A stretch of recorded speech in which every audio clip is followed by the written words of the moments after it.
Pamingaw. Mangutan ako kasi player din nga karon pa yun naka-appeal o tournament. Isa na isa. Duha. Isa pa. Tulo. Upat. Okay. Paminaw na kayo ha. Kaya first timer man lang mo appeal o tournament.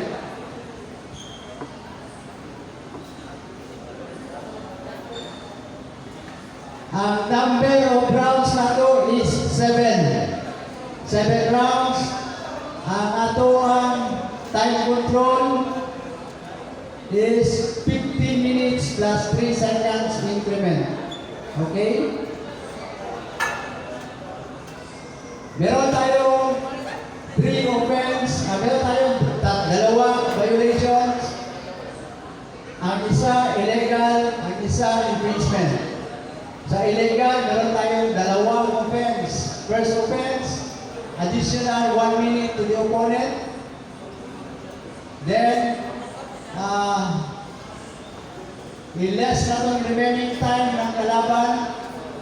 Yung offender, mag-less tayo ng 3 minutes at 3 seconds sa kanyang remaining time. Okay? Yung second offense, forfeiture the game. Illegal moves completed after pressing the clock. After dili magtawag o arbiter kung wala pa ma-press yung clock, kung nag-violate ang imong opponent.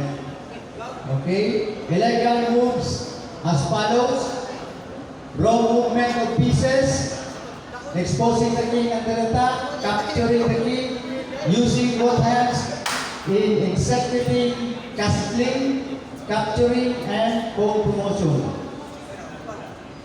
Pressing the clock without making a move. Mo ni ang ikalima. Nag-press ang clock na walay gihimo ng movement.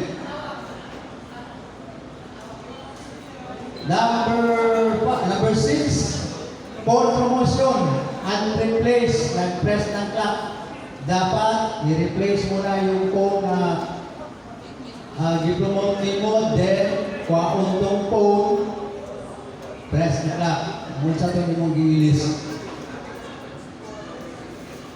Pag nag-promote mo, giilis na yung queen, pero wala kwa ang phone, nag-press ng clock, illegal pa rin yan.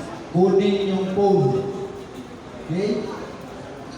Pangalawang violation, infringement or minor offenses. Tatlong offense ito. First offense, verbal warning.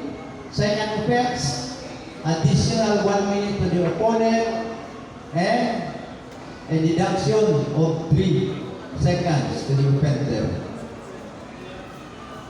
Pag makita ng arbiter, pwede niya i-post ang clock, then sabihan kung may violation ang player. Okay? Third offense, forfeiture the game. So tatlong offense ang minor violations. Then dalawa lang ang illegal. Infringements as follows: yung minor, pressing the clock by force, displacement of pieces, natumba, nag-press the clock, infringement.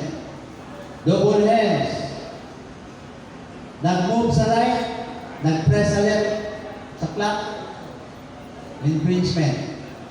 Number 4, distraction and others as determined by the arbiter. Yung cellphone nyo, please lang, silent mode. Ilagay nyo sa silent mode or i-turn off. Pag mudinong na, madungog sa opponent ninyo, tawag kayo arbiter, i-post ang clock. Pag mayroon mag-violate